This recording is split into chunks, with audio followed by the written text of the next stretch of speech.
ये क्वेश्चन मैंने UGC net के क्वेश्चन पेपर से लिए और ये क्या आपका मैच द फॉलोइंग है। यहाँ पे लिस्ट 1 लिस्ट 2 को आपको मैच करना है, ठीक है। और यहाँ पर कोड्स लिखा हुआ है और आपको सही कोड्स में मैचिंग करना है, ठीक है। तो इस टाइप के जो क्वेश्चंस आते हैं, ठीक है, ये भी पढ़ना बहुत इंपॉर्टेंट है। आजकल डायरेक्ट क्वेश्चंस नहीं पूछे जा रहे, आजकल क्वेश्चंस को क्रोनोलॉजिकल ऑर्डर में, मैच दी फॉलोइंग में, लिस्ट 1 लिस्ट 2 को मैच करना है। मतलब कि आपको क्वेश्चंस पूछे जाएंगे तो ऐसे पूछे जाएंगे, या तो फिर अजर्सन रीजन वाले क्वेश्चंस। तो आजकल डायरेक्ट क्वेश्चन नहीं पूछे जा रहे, इसके कारण थोड़ा सा आपको टफ लग रहा होगा, ठीक है, क्योंकि डायरेक्ट कॉन्सेप्ट पढ़िए आंसर बनाइए वैसा वाला क्वेश्चन नहीं है। तो अब हम लोग इस तरह के क्वेश्चन को ज्यादा से ज्यादा प्रैक्टिस करेंगे। देखिए क्वेश्चन क्या है आपका, लिस्ट 1 को लिस्ट 2 से मैच करना है, ठीक है।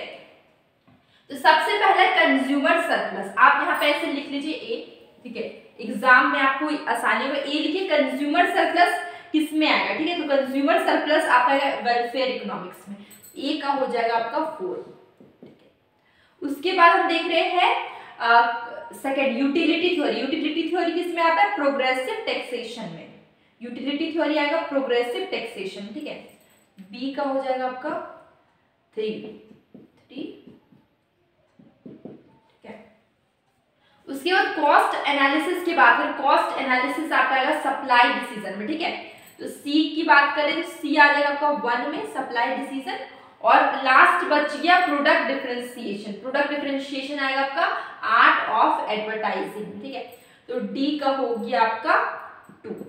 इस तरीके से हम लोग ने मैच कर लिया, ठीक है। अब हम लोग मैच कर चुके हैं। अब ये जो हम लोग ने बनाया है 4 3 1 2, ठीक है, इसको हम लोग आंसर में ढूंढेंगे कहाँ पे। तो आपका सबसे फर्स्ट वाला ही ऑप्शन में आपको मिल गया 4 3 1 2, ठीक है। ये आपका क्या हो गया, आंसर हो गया। तो आपका आंसर कौन सा हुआ, ए, 4 3 1 2।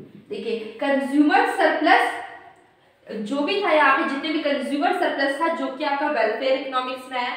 यूटिलिटी थ्योरी आपका आया प्रोग्रेसिव टैक्सेशन में, ठीक है। कॉस्ट एनालिसिस की बात करते हैं, ये किस में आया था आपका 1 में, सप्लाई फंक्शन में। प्रोडक्ट डिफरेंशिएशन किस में आया था, आर्ट ऑफ एडवर्टाइजिंग में। देखिए तो यहाँ पर ये क्वेश्चन है, ठीक है। तो यहाँ पर देखिए ये क्वेश्चन आपका यूजीसी नेट के प्रीवियस ईयर क्वेश्चन पेपर के हैं। यहाँ पर human poverty index, human development index, physical quality of life index, ये जितना भी दिया हुआ है इसको आपको अरेंज करना है, ठीक है। तो अगर हम इसको अरेंज करते हैं तो हमें पहले से पता है physical quality life of index हम लोग ने बहुत बार पढ़ा है, एचडीआई पढ़ा है, ठीक है, एचपीआई पढ़ा है। तो सबसे पहले ये आया था फिजिकल क्वालिटी लाइफ इंडेक्स, ठीक है, इतना हम लोग को पता है, ठीक है। तो अगर हम लोग यहाँ पे अगर हम क्रोनोलॉजिकल करें तो 3 2 1 होना चाहिए, ठीक है। अगर हम ऑप्शन में देखेंगे 3 2 1 तो ये आपका थर्ड ऑप्शन 3 2 1, ठीक है। और कहीं पर 3 2 1 है नहीं, और भी कहीं पर नहीं है। और इसके आगे 4, ठीक है, इसका मतलब 4 पहले आया होगा। इस आंसर के करीब करीब आंसर लाना है तो सही आंसर लाना। देखिए सबसे पहले हम लोगों ने पढ़ा कि फिजिकल क्वालिटी लाइफ इंडेक्स है जो कि इंट्रोड्यूस किया था मॉरिस डी मॉरिस ने, ठीक है। तो सबसे पहले 3 2 1 ये वाला सही है आंसर, इसके आगे 4 है। तो आपका करेक्ट आंसर क्या हो जाएगा 4, ठीक है, सॉरी सी होगा आपका करेक्ट आंसर, मतलब कि 4 3 2 1। सबसे पहले क्या आया था, हेड काउंट इंडेक्स, ठीक है, जहां पे कैलोरी बेस्ड मेजरमेंट करते थे। उसके बाद physical quality of life index, उसके बाद ह्यूमन डेवलपमेंट इंडेक्स, उसके बाद ह्यूमन पॉवर्टी इंडेक्स, ठीक है। तो हम लोग देखते हैं इसका क्लोज आंसर की बात करते हैं, सबसे सही आंसर की, तो इसमें सी होगा। तो आंसर आपका हो गया सी, ठीक है। इसके बाद हम लोग देख रहे हैं रिवील प्रेफरेंस थ्योरी, जो कि आपको सैमुअल्सन ने दिया था, पॉल सैमुअल्सन ने, ठीक है। तो ये देखिए reveal preference theory consumer behaviour पे बेस्ड है। कौन कौन से बिहेवियर पे, consistency, strong ordering, positive income elasticity of demand, ठीक है। तो अगर हम बात करें रिवील प्रेफरेंस थ्योरी की, जो कि गिवन बाय है पॉल सैमुअल्सन, ठीक है, पॉल सैमुअल्सन ने दिया था।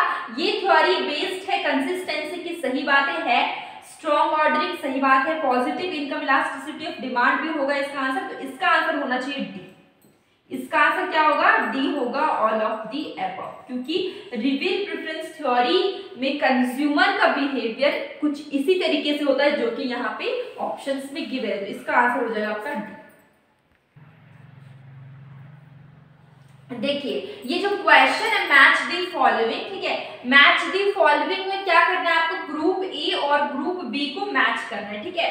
तो ग्रुप ए में आपको जो लिखा हुआ है वो इसको बी को डिफाइन कर रहा है, आपको मैच करना है कि करेक्ट कौन सा है, ठीक है। तो इस टाइप के जो क्वेश्चंस है मैच दी फॉलोइंग ग्रुप में, आजकल इसी टाइप के क्वेश्चंस आपके नेट के पेपर में पूछे जा रहे हैं। तो आप इस टाइप के क्वेश्चंस इसलिए लोग ज्यादा कर रहे हैं। देखिए हम लोग क्वेश्चन क्या, velocity of money is a stable function of its determinants, ठीक है। वेलोसिटी ऑफ मनी क्या है, स्टेबल फंक्शन है उसके डिटरमिनेंट्स का। ये किसने बोला था, ठीक है, केन्जियन ने, मॉनेटरिस्ट ने या क्लासिकल, ठीक है। तो ये जो स्टेटमेंट है वेलोसिटी ऑफ मनी वो स्टेबल है, ठीक है, किस उसके डिटरमिनेंट से ये बोला था मॉनेटरिस्ट ने। तो पहला का आंसर हो जाएगा आपका 2, ठीक है। तो आप सबसे पहले क्या करेंगे, ऐसे लिख लेंगे 1 2 3, ठीक है, ऐसे आप लिख लीजिए, ठीक है, और आप मैच कर लीजिए। तो फर्स्ट का आंसर क्या हो गया आपका, फर्स्ट का आंसर हो गया आपका 2, ठीक है। यहां पर हमको ऐसे लीजिए 2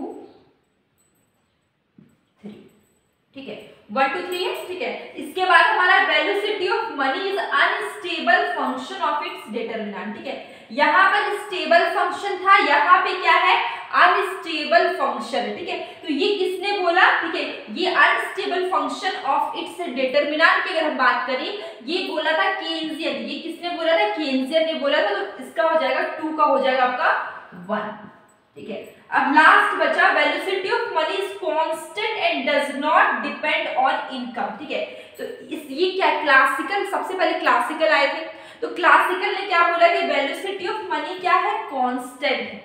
वेलोसिटी ऑफ मनी क्या कांस्टेंट है और ये डिपेंड नहीं करता है इनकम में और रेट ऑफ इंटरेस्ट में, ठीक है। वो इनकम जो वेलोसिटी ऑफ मनी वो इनकम और रेट ऑफ इंटरेस्ट में डिपेंड नहीं करता है, ठीक है। तो ये बात किसने बोला, क्लासिकल ने बोला। तो 3 का हो जाएगा पर 3, ठीक है। इसका करेक्ट आंसर क्या होगा, 2 1 3। अब मैच कर लीजिए 2 1 3 कहाँ पे, देखिए 2 1 3 आपका आंसर हो जाएगा सी वाला, ठीक है। तो आपका आंसर क्या हो गया, तो आप इस तरीके से लिख लीजिएगा एग्जाम में, उसके बाद फिर आप उसके नीचे लिखिएगा। इससे क्या होगा, आपको आपका आंसर रॉन्ग नहीं होगा, ठीक है। अगर आपको ये पता भी है, अगर आप पेपर में अगर आपको जो रफ शीट मिलता है एक, उसमें अगर आप इस तरीके से लिख लेंगे तो आपको क्या होगा कि सही आंसर आप टिक लगाएंगे। नहीं तो बहुत स्टूडेंट्स क्या करते हैं, सब कुछ पता होते हुए बिना लिखे डायरेक्टली अगर आप टिक लगा मतलब करेक्ट आंसर में जाके चूज कर लेते हैं, ठीक है, सेलेक्ट कर देते हैं। तो इससे क्या होता है कि वो रॉन्ग में कर देते हैं क्योंकि वो लिखते नहीं है, ठीक है, ओवर कॉन्फिडेंट हो जाते हैं। इसलिए आप ऐसे मत करिएगा। आप पेपर में जो रफ शीट मिलता है उसमें आप ऐसे लिख लीजिएगा, उसके नीचे आप आंसर को लिखने के बाद आप आंसर सेलेक्ट करिएगा, ठीक है। तो अब हम लोग ये हमारा सेशन का लास्ट क्वेश्चन था, ठीक है। तो अब हम लोग मिलेंगे कल एक न्यू वीडियो के साथ। अगर आपको किसी भी तरह का कोई भी डाउट है, कंफ्यूजन है, प्लीज मुझे कमेंट बॉक्स में जरूर बताइए। और मैं डेली मॉर्निंग, आफ्टरनून, इवनिंग तीनों टाइम क्विज डालती हूँ। क्विज में आपके PYQs होते हैं, प्रीवियस ईयर के क्वेश्चन पेपर होते हैं, तो आप उससे भी देखा करिए। आप जितना भी रिवाइज करिए कम है, इसलिए आप उससे देखा करिए, आपको बहुत रिविजन